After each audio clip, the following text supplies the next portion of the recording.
Welcome back. Today we are going to answer the question. I want to remap due dates for an event template with tasks before and after a key date. How do I use templates for this? Yeah. And before we get to that actual question, I want to just explain a little bit about the structure of what you're about to see. These are clips from the private office hours that I have with all process-driven clients, kind of in our client community. So you are going to be seeing a clip of a much larger conversation, so if things feel out of context, that's probably why. Each week I pull out the best questions about ClickUp, SOP documentation, or just processes in general for small teams, and I feature it here on YouTube for those of you to kind of gather a bit of context about how you can do better in ClickUp or in documentation for your small business. So without further ado, let's flip over to today's answer. So let's add this back into the mix. Templates in ClickUp are annoying. We've kind of established that.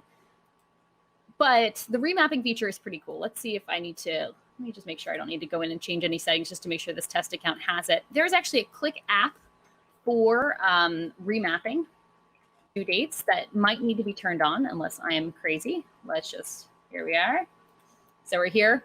Remap, subtask, due dates, rescheduling dependencies, all this stuff is related to remapping. I'm going to just turn that on, all these different areas. I don't know if there's any other ones we need to turn on, but do you go back to that? When you actually create or save a folder as a template, and let's just add some tasks with dates to help make this clearer. The remapping feature in ClickUp pulls off of the start date, the first date of a template. So if I were to template this entire list, let's save this as a template. Hold on 1 second. Let's save it as a template. All right. Pull that back in there. Save it as a template. We're going to create a new one. We're going to call it example 720. Save it to just me. Everything.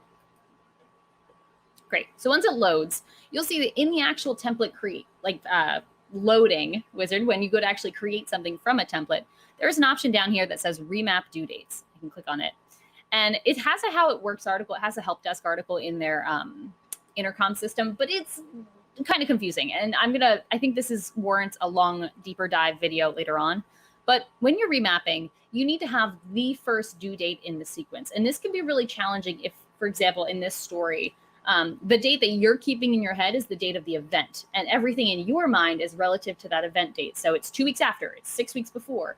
That's how you're thinking about it. But ClickUp is not that smart, and it'll only look at the first event. So when you're trying to remap due dates, you need to think about, okay, when is the very first event, and how does that relate to the date of the event?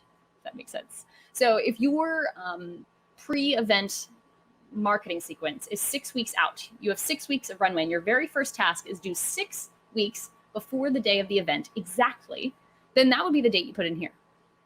And that can be a little bit annoying to calculate because, again, you're always used to thinking about it in terms of just the event date. But we need to think about it in terms of when is the very first step and how does that relate to get us to the actual event date that we want.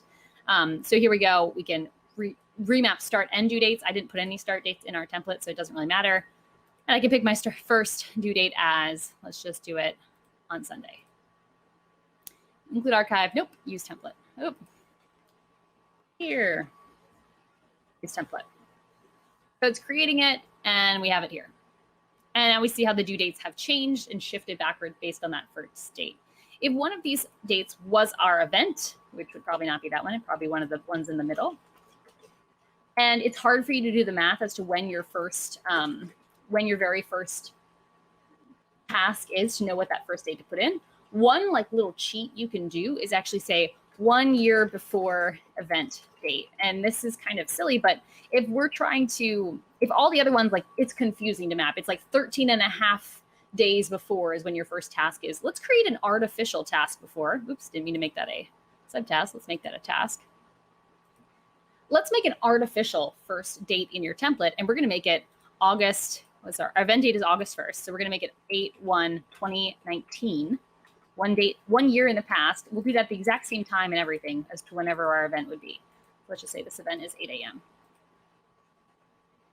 Now let's save it as a template. Save as a template. We're going to override our existing template, click save, wait for it to load. And I hope this works because we're doing it live. So let's see. I hope this event is, let's make it 9-1.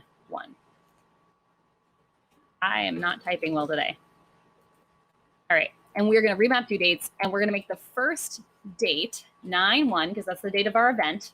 But since it's artificially have it the year in advance, we're going to make it 2019. And I'm going to hope this is all going to map in correctly. Okay, let's go and try it. Really shouldn't be troubleshooting these things like this live, but here we go. Let's see. Event date 9/1 8 a.m. So that works. And once it's all loaded in here, I'm just going to archive this or delete this task since this actually isn't a real task. It's just the placeholder for the first date. But that makes my math super easy. It's the exact same date. I just changed the year to be 1 in advance. So it's exactly the same. And that gives us all of our stuff. So that is how you remap things. If you try to use the event date as the start date, it doesn't work because it's not the first date. I keep saying start date.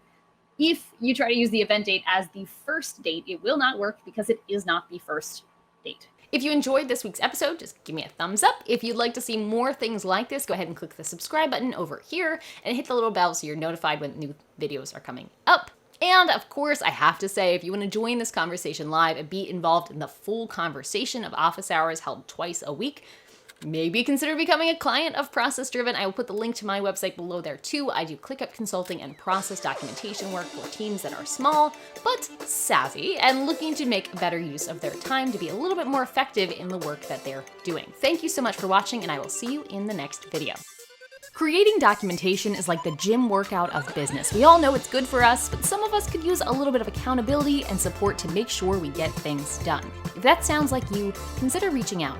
Every quarter, I work with a group of small businesses who are looking for accountability and support to build their business instruction manual in ClickUp. Find out more at processdriven.co.